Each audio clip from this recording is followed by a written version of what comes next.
My wife wanted an open marriage, cheated with a CEO, then begged me back when he ghosted her. But I was already dating her best friend. What's up, Reddit? I never expected to post something like this, but I've been hanging on to this story for a long time, and it deserves to be told. So, here goes nothing. I am a 35-year-old male who has spent the majority of his life working in construction. I began my career as a worker after graduating from high school and gradually advanced. I do not sit in air-conditioned offices. I do not have a trendy job title with slashes in it. I work with my hands. I create structures that stand on their own. You'd be astonished at how many people hold that in high regard. Until they start seeking something brighter. Anyway, I was married for 3 years. Jennifer is 30 years old and female. She works in public relations, marketing or whatever, and she spends more time in meetings discussing vibes than doing anything meaningful. I used to joke that I get paid to sweat while she gets paid to write emails with emojis. For a while everything was fine. We had a little rhythm going. Shared dinners, weekend errands, the usual couple routine.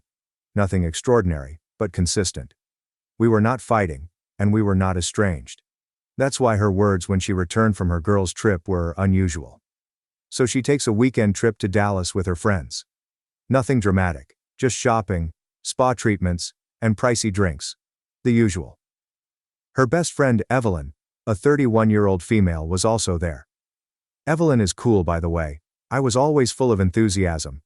Down to earth, kind of the cool one in a friend circle consisting of women that behave like they're on a reality show. Jennifer returns from her journey with a new perspective.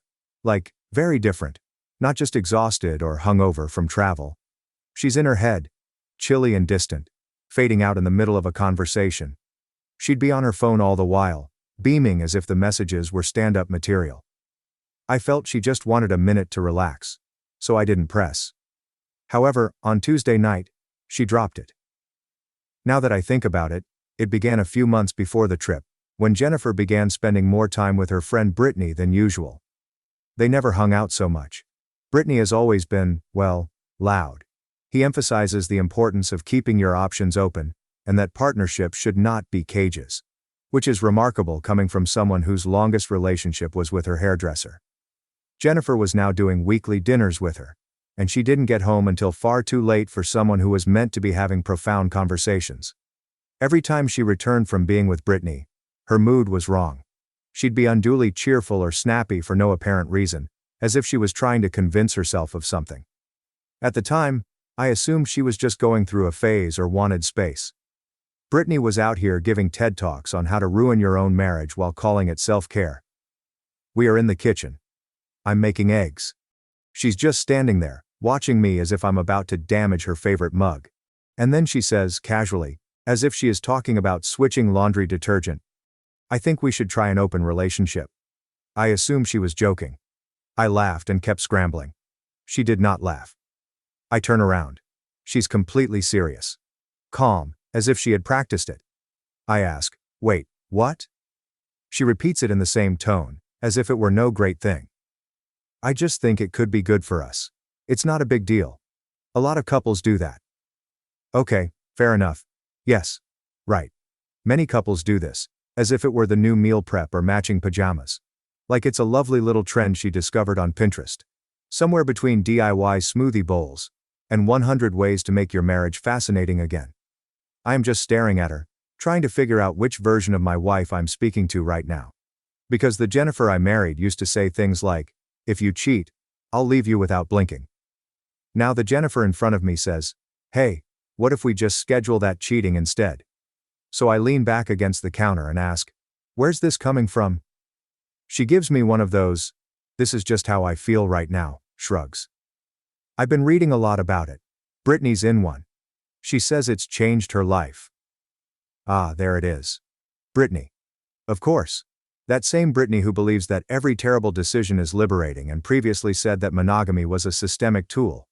The same Brittany whose notion of emotional growth is to join a new dating app every month and label it self-exploration. I do not even respond. I simply return to the pan and flip the eggs. Meanwhile, she is still going. It's about growing as individuals, about learning more about ourselves and still choosing each other. But without all the restrictions, you know? Oh yes. Totally. What better way to enhance a relationship than to allow others to crawl inside it and make themselves comfortable? She keeps chatting, as if she's read too many Instagram captions and believes she's discovered the love code. I stay quiet. Just let her speak. Because I am no longer startled. I'm really disappointed. Not by her notion, since people try everything in relationships. I'm disappointed that she didn't contact me sooner. She didn't even ask. She basically decided this was the next step and dropped it on me, expecting me to applaud and say, "Wow, how brave." Instead, I offered her a plate of eggs without saying anything. And just like that, she went from being my wife to a woman I didn't recognize. I did not yell, did not flip. I just stood there, trying to grasp the fact that this woman, with whom I had built a life and a home, was now talking about bringing in other people as if it were a fun weekend project. But here's the deal. This was not something she was simply intrigued about. This was something she had been thinking about for a long time. Maybe she already has someone lined up. Brittany had just poured gasoline on the already burning fire in her head. That's what my instincts were suggesting. So the next day, rather than saying no, I said, "Okay." I said, "Sure. Let's try it." Her eyes brightened. You'd think I had just offered her front row seats to watch Beyoncé. She asks, "Really? You're open to it?" I respond, "If it makes you happy." And let me tell you, that night, she was virtually jumping around the house, behaving all effervescent, as if she had just been ungrounded by her parents. I maintained my composure, but my mind was already flipping switches. I've always felt that if you give individuals enough time to talk, they will tell on themselves. And Jennifer? She was preparing to sing. The next morning she's texting non-stop and leaving the house more frequently. New clothing, perfume that smells more expensive than my power tools. She says she had coffee with a pal every night. The same excuse. Out with the gals. She assumed I hadn't noticed, but I'm not stupid. The point is, I didn't react. I didn't ask questions or challenge her. I didn't even act angry. I just kept coming to work, doing my thing, and pretending I couldn't see through it. Honestly, it was simpler to remain silent when I had a strong suspicion she wasn't only thinking about open partnerships. She was already well ahead of that period. So I did what any man with half a brain would do. I began watching, listening, and waiting. What I was really doing was allowing her to dig the hole herself. Jennifer did not desire an open relationship. Instead, she wanted a safety net while she checked out her update. And me? I was about to cut the rope. But this is where everything really fell into place. My sister Nora contacted me. We're close, and always have been. She's 2 years younger than me, and unlike most people, she does not sugarcoat anything. If my haircut is awful, she will tell me. If my car smells like workout socks, she'll tell me so before she even gets in. So she texts me out of nowhere. "Can we talk?" It's about Jennifer. I tell her, "Yeah, come by the house." I expected her to say something ambiguous or offer me advice I'd already received. Nope. Nora entered like a sledgehammer. She entered, sat down, and left. "Leo, I know you think you're handling this whole open relationship thing like a champ, but I need you to know, Jennifer is already cheating on you." That caught my interest. I inquired how she knew. She pulls out her phone and shows me a screenshot of a group conversation she had with a girl who used to hang out with Jennifer and her friends. Jennifer reportedly told her staff during her trip that she had met someone with potential. According to the texts, Jennifer had already been chatting to a wealthy man before the girls' weekend. A CEO of a tech firm who drives a high-end automobile, travels for networking, and has 3 pairs of eyeglasses worth more than my truck. I was correct. She was already thinking about someone. One of the texts literally said, "If I play this right, I won't have to worry about money again." Jennifer was talking about some guy as if he were a lottery ticket. I sat there for a second, trying to take it in. Not because I didn't believe it. I did. I'd been feeling weird for weeks. But to have it confirmed like that, man. It wasn't even fury at that point. It was simply freezing. Nora replies, "I wasn't going to say anything at first, but watching you just let her walk all over you made me sick." I appreciated it more than she realized. I told her not to tell anyone else. I wasn't prepared to respond yet. Not publicly anyhow. Because when someone demonstrates their abilities, it is wise to allow them to continue. Allow them to get comfortable. Let them believe they are winning. Makes it a lot easier to set up the ending. Now that I understood what I knew, everything made sense. The open relationship pitch was a tactic. Jennifer sought permission to sleep with Mr. Executive but not appearing to be the bad guy.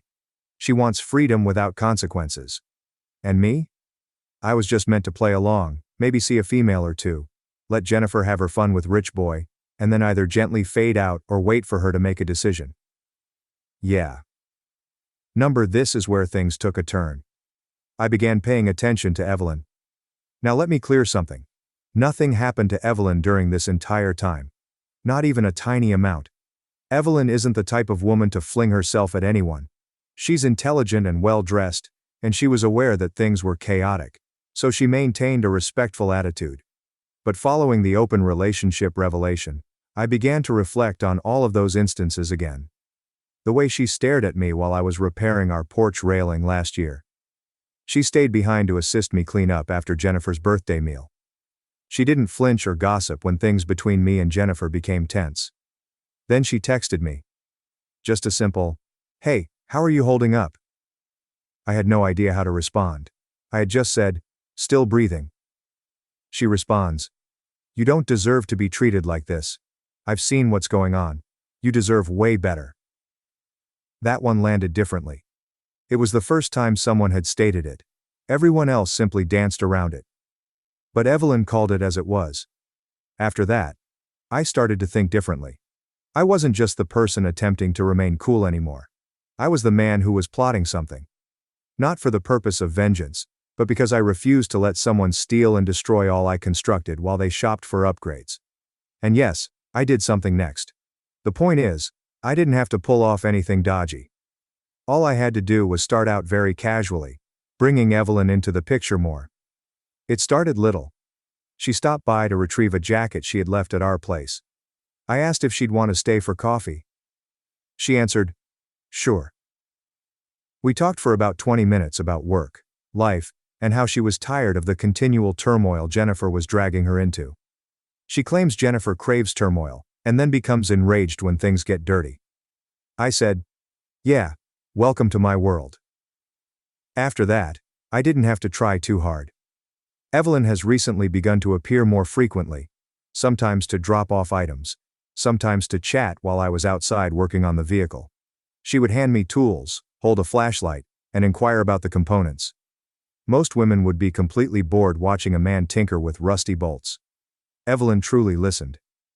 Meanwhile, Jennifer began to notice.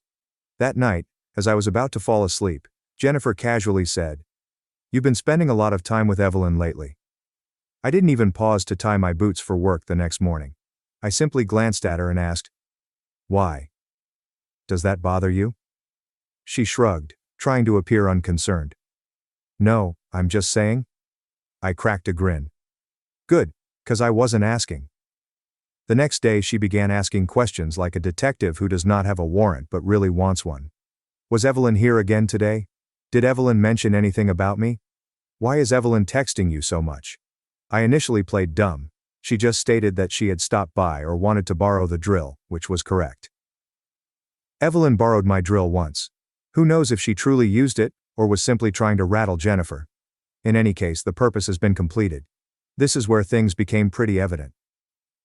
Jennifer stopped seeing the CEO guy.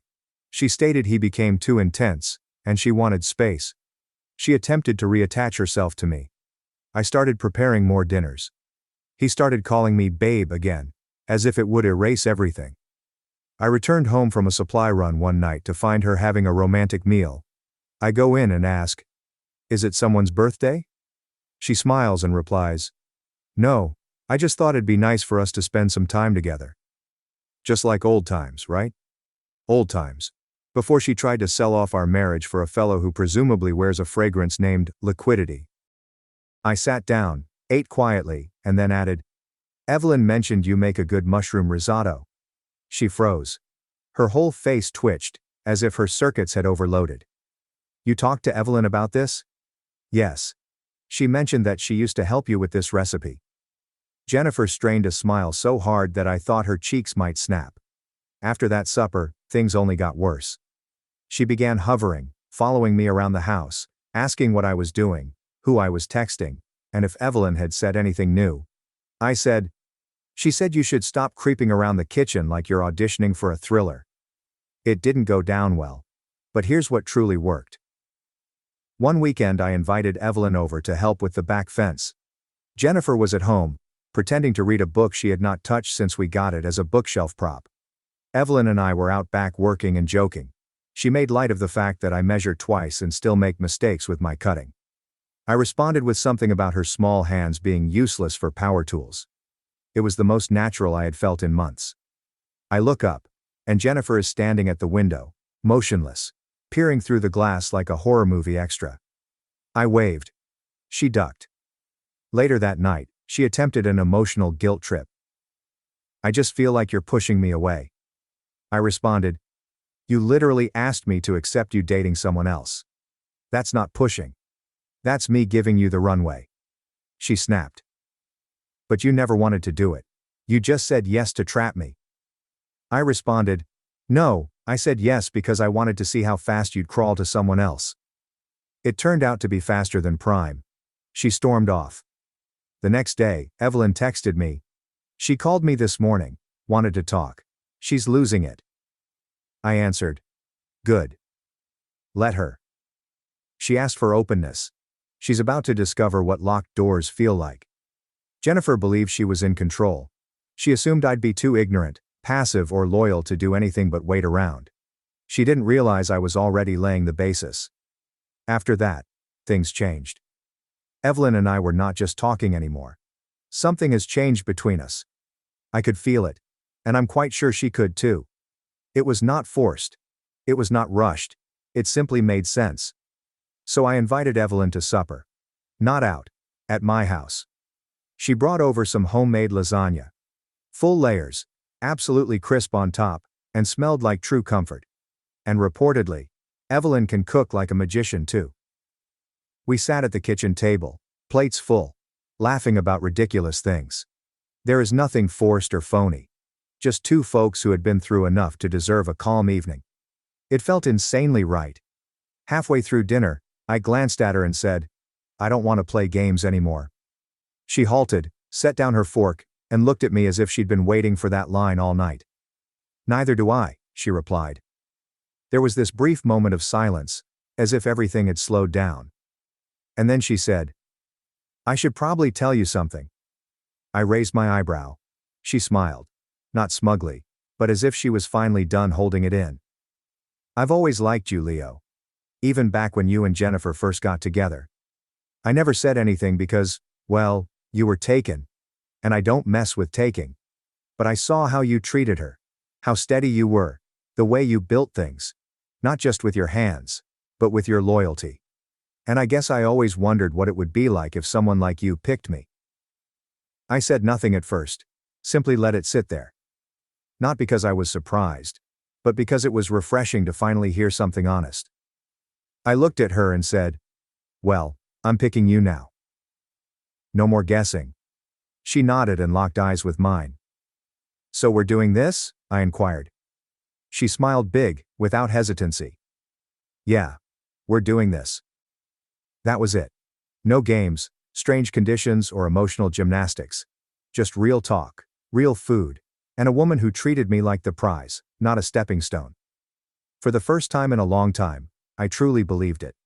So the next day, still wearing dusty boots, I returned home from work to find Jennifer sitting on the couch, scanning her phone like she was looking for the next reality show to join.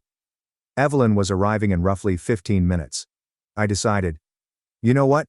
Let's not dance around this anymore. So I sit down casually, like if I'm about to ask what's for dinner. "Jennifer," I said, "just wanted to give you a heads up. Me and Evelyn are together now. We're official." She stops mid-scroll. "You're kidding." "Nope." "With Evelyn? My best friend?" I nodded. "Well, you gave up exclusivity, remember? I'm just doing what you encouraged. Exploring." She stood up so quickly that the couch certainly required therapy. "You're disgusting. I cannot believe you would do this to me, with her. What kind of man?" I cut her off, cool and direct. "I'm the kind of man who gave his wife the chance to be honest. who stood by her while she ran around with a CEO, like our marriage was just her backup plan. You didn't just leave the door open, Jennifer. You kicked it off the hinges. She begins pacing and yelling, throwing in every slur she can think of. Evelyn is called a fake, I'm a traitor, and we're accused of conspiring behind her back. Then she calms down and says, I've been thinking, and I don't want an open relationship anymore. I want to go back to how things were. As if that were some simple switch we could turn off. Like, oops, my mistake. Let's go back to the bit where I tried to sleep my way into a financial upgrade. I stared at her for a second, allowing the stillness to do the heavy lifting. Then I looked her full in the eye and replied, Yeah, I've been thinking too. And I want you to start packing. Have you ever seen someone blink so fast that they appear to be buffering? That was her. Completely caught off guard, as if the math did not match in her head. You're not serious, she replies. Oh, I'm serious. Expect your divorce papers. And she staggered back a step, as if she had just realized the earth was not flat after all. You're divorcing me? She asks, sounding like the victim in a bad drama. As if I were the first one to step out. So I stated it clearly and sharply. No, Jennifer. I'm divorcing the version of you that forgot what commitment meant. The version that thought love was something you upgrade from when someone flashier comes along. The version that tossed loyalty in the trash the second it stopped being exciting for you. She opens her lips to argue, but I continue. You wanted options. You explored them. And now that the guy with the Tesla doesn't call you anymore, suddenly you remember I exist? Nah. You don't miss me, Jennifer. You miss the guy who stuck around when you didn't deserve it. Still blinking. Still attempting to resurrect the fantasy she was living in. You said you wanted freedom, remember? Well, congratulations. You're free now. Free from this marriage. Free from this house. Free from pretending like you didn't know exactly what you were doing. She said nothing for around 30 seconds. She just stood there, arms crossed, trying to figure out which angle she hadn't attempted yet. Then, in the most wretched voice I've ever heard, she says, Can't we at least talk about this? So I leaned forward, my voice soft yet plain as day. We did talk about it. Back when you asked to make our marriage a community project. And you decided back then that I didn't matter. So now, I'm just agreeing with you. And I walked by her calmly. No yelling. No hurling anything. There's the real conversation, Jennifer. Go ahead and start packing before I get back. And don't bother trying the sympathy angle. You left that behind with your dignity when you picked a CEO over your husband. She stood there, shaking, angry, puzzled and ashamed. All of it rolled into one. And then she stormed out, slamming the door. When I returned, she was gone. Then Evelyn arrived. I told her everything, how Jennifer reacted, and what she said. Evelyn did not flinch. She just nodded and continued. She was never going to handle this well. She's not used to losing. We sat on the back terrace and ate leftovers straight from the dish with forks. Classy? Perhaps not. Satisfying? Oh yes. Jennifer had made her decision. She had to accept it. And me? I finally felt free. The circus officially began the following day. 12 missed calls before 8 a.m. 2 voicemails began with, "Can we talk?" and ended with, "You're a snake." Really productive. Then followed the texting binge. She struck me and said, "You're throwing everything away, you're being cruel. You'll regret this." And my particular favorite? Evelyn was never your friend. She used you. I did not respond to any of them. Not because I lacked words, I had plenty. But I felt the best way to make her feel helpless was to let her scream into the emptiness. Meanwhile, I met with my attorney. Let me tell you something, future Reddit husbands. If you do one thing before you marry, get a friggin' prenup. Not because you expect things to go wrong, but because if they do, and your wife decides to consider your marriage as a temporary contract, you'll be sitting in a chair like I was, sipping coffee, while your lawyer scans through the file and says, "She doesn't get a dime, not one damn dime." He looked up at me smirking. "You kept the original signatures?" I nodded. "Hard copy and scanned, safety deposit box." He chuckled and leaned back. "You, my friend, are my new favorite client." The prenuptial agreement was plain and unambiguous. Unfortunately, There was no infidelity provision, but it protected everything I owned at the time. My money, the property I bought before we married, my truck, my equipment, and the business I fought so hard for. He kept reading aloud in order to twist the knife. All income from premarital business entities shall remain separate and immune to division in the event of divorce. He stared at me again. That includes the shop and those 2 rental properties. I nodded. Everything, even the lawnmowers. He laughed. Man came with receipts and weed whackers. Jennifer was only entitled to what was in her personal checking account and what she departed with. That is it. There is no spousal support. No half of anything, including the dog. She didn't want the dog anyway. She called me too clingy, as if this is a terrible thing for a pet. He slid the papers across the desk. All you have to do now is sign. We'll courier this over to her. And this is exactly what I did. I signed the divorce papers that day. My lawyer sent them to her flat. Yes, she moved into a high-rise rental after leaving, as if she were beginning a new chapter. She contacted me again once she was served. I nodded. Hard copy and scanned, safety deposit box. He chuckled and leaned back. You, my friend, are my new favorite client. The prenuptial agreement was plain and unambiguous. Unfortunately, there was no infidelity provision, but it protected everything I owned at the time. My money, the property I bought before we married, my truck, my equipment, and the business I fought so hard for. He kept reading aloud in order to twist the knife. All income from premarital business entities shall remain separate and immune to division in the event of divorce. He stared at me again. That includes the shop and those 2 rental properties. I nodded. Everything, even the lawnmowers. He laughed. Man came with receipts and weed whackers. Jennifer was only entitled to what was in her personal checking account and what she departed with. That is it. There is no spousal support. No half of anything, including the dog. She didn't want the dog anyway. She called me too clingy, as if this is a terrible thing for a pet. He slid the papers across the desk. All you have to do now is sign. We'll courier this over to her. And this is exactly what I did.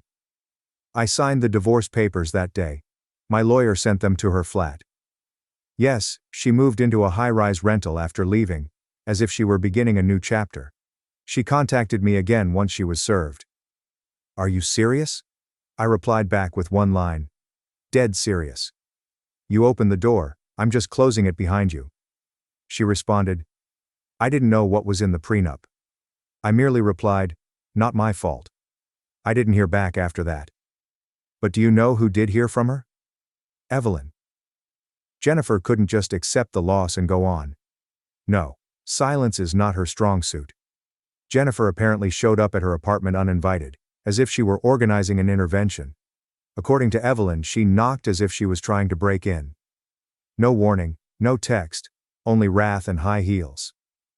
Evelyn opens the door calmly, as if she had expected a package rather than a tantrum. Right on cue, Jennifer enters full drama class. You betrayed me. How could you do this to me? Evelyn did not flinch. She merely stood there with her hand on the door, as if she was considering whether to listen to her, or simply walk away and let her yell at the wood. Evelyn then says quietly and directly, You wrecked your own marriage. I just decided I wasn't going to clean up the mess for you. You gave up the job, and now you're mad someone else applied. Jennifer stood transfixed, perhaps waiting for Evelyn to apologize or soften up. Instead, Evelyn told me she looked her in the eyes and said, If this is what you came here for, you can leave the same way you came in, alone, before closing the door. While Jennifer was out here attempting to launch a one-woman pity parade, I was tightening things. I transferred all of our joint subscriptions into my name. I denied her access to everything remaining tied to my accounts. She changed each password as if she were a hacker with something to prove. I cleaned the house. Not only physically, but mentally. She took down old photos, donated the wedding decor she refused to take, and threw out her remaining skincare junk. And just like that, she was gone. There is no alimony, assets, or power left to swing. Evelyn once asked me whether I was feeling ill. I told her no. I feel as if I walked out of a burning building and discovered someone standing there with water. The divorce is now official. Jennifer is no longer my wife, legally or otherwise. To be honest, the moment I received the confirmation call from my lawyer, it felt like a ton of bricks were lifted off my shoulders. I stood in the center of my kitchen, still wearing work boots, and simply smiled. I wasn't angry. I was not sad. I was finished. Life wasn't ideal, but it was finally mine. Honestly, I could have ended the narrative there. But of course, Jennifer wasn't finished making things messy. She's never finished. It was my sister Nora's birthday. Backyard BBQ. Simple things. Close friends, family, and meals I produced myself, rather than pricey caterers as Jennifer used to urge. Evelyn was assisting with the decorations. Nora brought her popular potato salad. My cousin Jason was already 3 burgers deep. Positive vibrations all around. Then something happened. Someone from inside cries, Leo, someone's at the front gate." I hurry to look, and there she is, Jennifer. She stands at the edge of the yard, as if she is returning from exile. Hair done, heels on, and large sunglasses as if she's avoiding photographers. She was holding a present bag. Yes, a friggin' gift bag. Probably full of shame and confusion. Everyone froze. Even the dog became quiet. I walked over calmly and collected. I wasn't angry. I was amused. "Jennifer," I answered. "You're not invited." She attempted to grin. "I just wanted to say hi. Maybe talk?" "Not the time, not the place, not the guest list." She removed her sunglasses and went into her classic script. "I've been thinking a lot, and I just want to give our marriage another chance. I made a mistake." I nodded. "Yeah, we all saw that one coming." She continued going. "I didn't realize what I had until it was gone.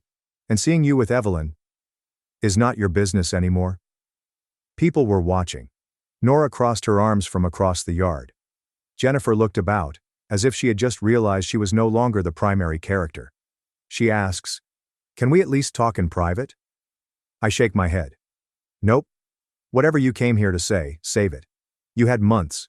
You had chances. You picked someone else. And now you're here because he dumped you and I didn't." She became quiet. Really quiet. Then she exclaimed, "So you're just replacing me? Like it's that easy?" I leaned forward and stated, loudly enough for everyone to hear, "You replaced yourself the second you gave me permission to stop being your priority." She attempted to save face. "This isn't over. You can't erase everything we had." I laughed. "Jennifer, you erased it.